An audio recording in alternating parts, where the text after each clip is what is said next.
Alright, up in the office, Real Dunk Shop. Go ahead and say it now, man. Happy New Year to everybody. I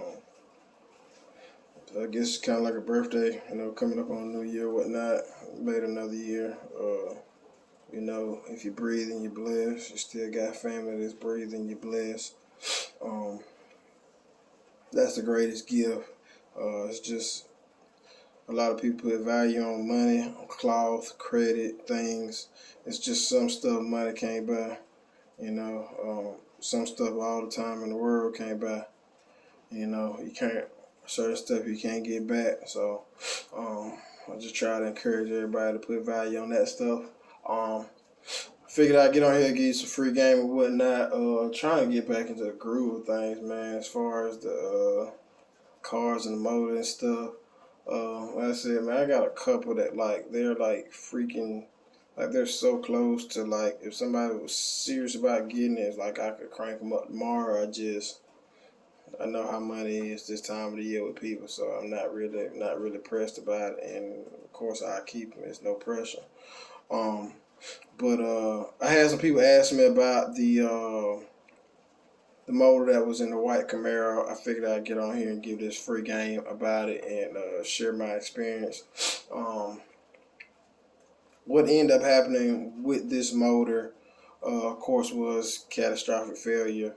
A rod came out the block. Really, really expensive problem.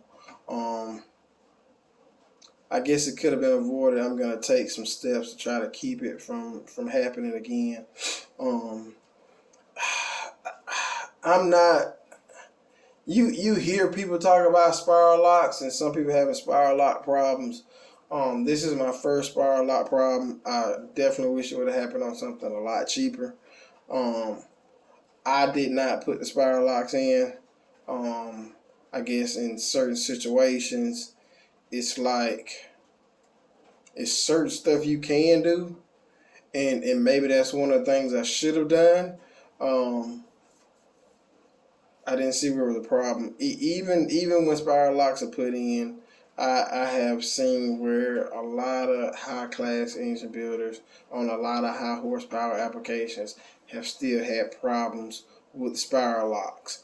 That being said, there is a provision to that that I will be going to with a better piston becomes better options.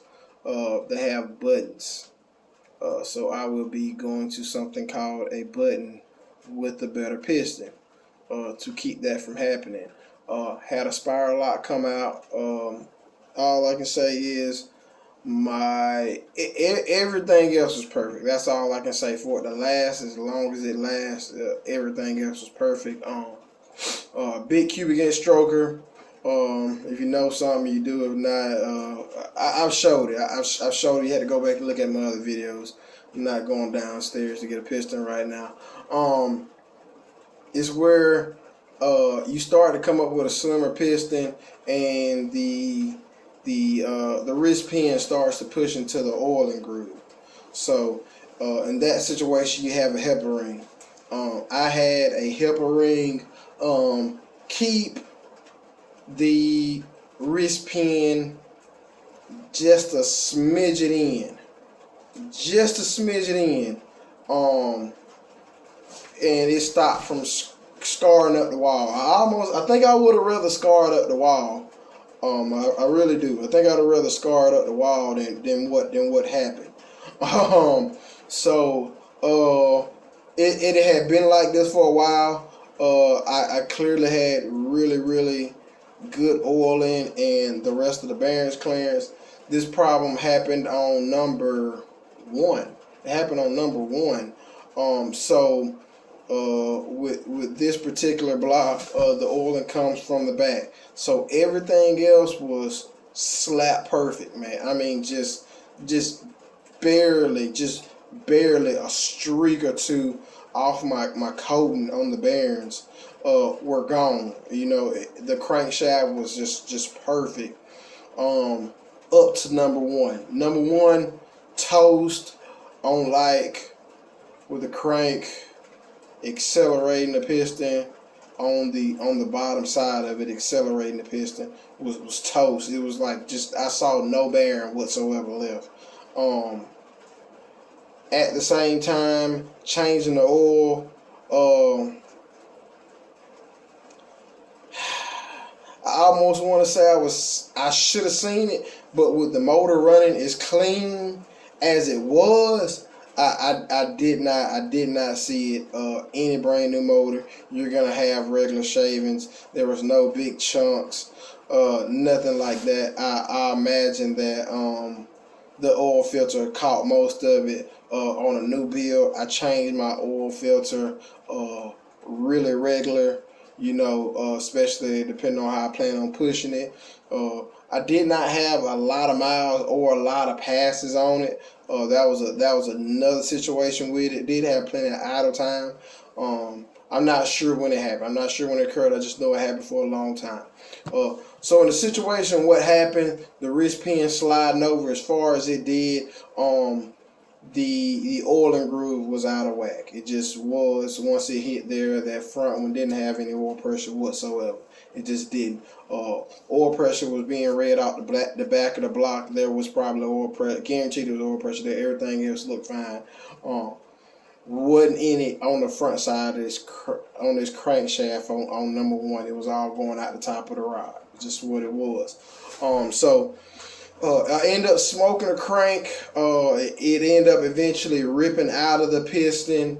That ended up the really long rod. Also, the rod stayed in the cylinder. The rod stayed in the cylinder. Went back up, hit the piston. Boom! Threw the piston into my head. Cracked my head. Came back down. Slapped off. Threw out the motor. That's what conspired. So I ended up losing the crankshaft. Decided to go ahead and upgrade in the rod selection because I did not like the bolts that were on it. So I upgraded to some. It's some nasty stuff, and then it's like I went exotic past that. Did some upgrades on top of that. So some custom stuff, rods, pistons. And I am on the verge of doing a head upgrade. If you're on IG, I apologize. This is a YouTube video, but if you're tuning in, you can get the whole kick about it. I was in a situation where I wanted to do some. I'm not gonna say like this stuff is super exotic compared to what's out there. It's just it's not. It's actually regular stuff, but and for what I'm gonna be racing, it's gonna be decently top tier. It just is. It's gonna be decently top tier. Very good cubic inch. Some stuff happened, so I gotta buy a new crank. I'm buying new rods. I'm buying new pistons. It's like you might as well go bigger. I gotta buy all this stuff brand new anyways. You get what I'm saying? So going bigger on some stuff, going better on a lot of stuff. You get into a situation being a builder, you always go for, I guess, I can't do best. I gotta do best for my budget. I gotta do best for my budget through seeing this situation and looking into a lot of other stuff. I realized putting this motor together that my power goes in correlation with my parts. They were too close. They were just entirely too close. A lot of a lot of the LS stuff. It's like, okay, you see it do 1,000. It's like, okay, are these 1,000 horsepower parts? It's like if you're gonna make 1,000, you should buy 1,500 horsepower parts. So it's like, if I want to make 3,000, I need to buy 4,000 horsepower parts. It's just what it is, and it's a price difference. That 1,000 horsepower, that 1,200 horsepower and down stuff is not that bad. You hit that 2,500, 3,000 mark, stuff starts getting expensive. So pay attention to your part selection. That's my 2 cent on I can't even say on what happened. It's just not. Will I use spiral locks? Yes, I will use spiral locks. Will I be extra careful with them? Yes, I will be extra careful with them. Like I said, I did not install these spiral locks. I hate installing spiral locks. I don't like them at all. I don't. From the first set I ever put in, I don't. So when the shop said they would put them in, I let them put it in.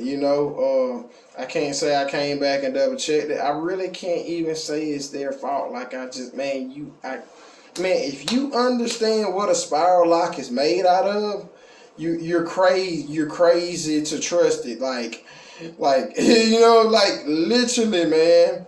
It is just like thin spiral metal. It goes in really hard, and when it's right, it's really hard to get out. Cool, well, fine, and dandy. One thing I will say that I like with certain pistons, longer wrist pins and a shorter piston to where the wrist pin can't get so far out of line if you have a helper ring on there. That's one thing that I see that can help. I do. I see where that can help. So something to look for as far as a piston selection and a wrist pin selection. Man, I'm not ashamed to say I do not go with all. I told a lady today, I said, man, I'm darn good. Speaking of my accuracy, I said, man, I'm darn good, but I'm not perfect. I apologize. Hey, I made a mistake. It might be French, but I swapped the thermostat. Thermostat went bad. No idea. Just figured it out. I swapped thermostat, put it on, boom, everything came on. All right, I'm gone. I'm out of here. Kept turning. Well, had a wire loose outside that apparently shorted the other one. I missed it. It was dark. I was ready to get home. I didn't go check the outside. I heard the outside come on, but it didn't engage the reverse valve like it's supposed to. So I had to go back today. Just cost myself. Because I could have just went out there and put my hand on it and seen it. But it's like certain stuff you miss. This motor here, it's some stuff that I missed. It was better. It was better options that I could have spent a little bit more money and got. I did not look into it, so I'm glad this situation. It's like, man, this happened on the backside of the year. Like, imagine if I got out there and started going up through the ranks, and I drive 5 or 6 hours somewhere, and I throw a ride, at a show. You get what I'm saying? And now I can't race. I only brought one car. I didn't bring both cars. I just brought this car because it's killer, and I throw a ride, and now it's done. So I'm happy it happened. When it happened, and it's just a lot. It is a lot of stuff that you understand. It's like, dude, let's say I'm an average Joe Blow, and let's just say I got $1 million. You get what I'm saying? I literally, like, I cannot get a set of Brodex heads. Brodex, if you listen to you, I'm ashamed. It's ridiculous. Okay, and I know I'm a peon, but listen, it's ridiculous. So, I cannot get a set of heads from them. I called. Who did I call? I called Profiler. Shame on you. Oh, they're out. Sales is out. Shout out to Dart. I got Dart on the phone. The waiting list still too long, dude. So it's like, it don't really matter where your money is. It's like, man, you gotta wait on this stuff. So it puts me back to my logic. Like, man, to do certain stuff, You better have some backups, because your motor going down and you got some semi-exotic stuff. It's like, man, it don't matter where your money is, man. You can't put your hands on this stuff, man. You can't. You can't, man. Like I call it regular stuff at this point in time, seeing what they're making out there. But it's like, man, I can't put my hands on this stuff. You know, it's like it's at a standstill. So, it was some regular LS stuff, some regular Forge LS stuff. It's everywhere on the shelf. Call Bass, plenty of heads on the shelf. AFR, all, you know, people, some of the top tier people, Monster, they got heads on the shelf for LS stuff. I'm like, dude, oh my goodness. You know what I'm saying? I'm like, oh my goodness, man. So, know what you're running, and the availability of it if something goes wrong. Pushing certain power limits, you're going to end up having problems. If you don't have problems, you're in a situation where you understand what you're shooting for. You're going to do yearly refreshers. So you just got to kind of know what you're working with. So the 2 cents on this is do your research and know what you're shooting for. Know your power goals. Shoot over your power goals with your shoot over what you plan on making, at least by 500. That's my 2 cents on part selection there. Try to spend the money once, man.